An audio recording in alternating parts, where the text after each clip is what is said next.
Þeim virðist stöðugt fjölga sem fá heilaslag hér á landi. Árið 2020 fengu 496 manns slag, 513 árið eftir og 565 í fyrra. Og samhliða því fjölgar þeim stöðugt sem deyja af völdum slags. Árið 2020 létust 59, 64 árið 2021 og í fyrra létust 88 af völdum heilaslags samkvæmt tölum frá embætti landlæknis.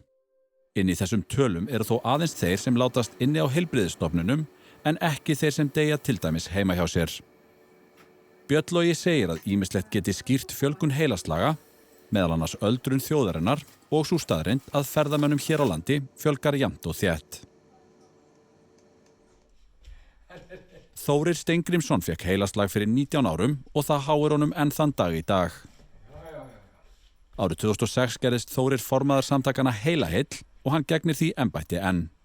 Samtökin vinna að hagsmunum þeirra sem hafa fengið slag.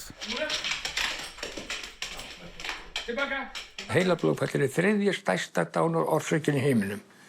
Númer 1, það náttúrulega krabbamein, svo við vitum, svo líka hjartað sem í öðru sæti og er heilablóðfallið í þriðja.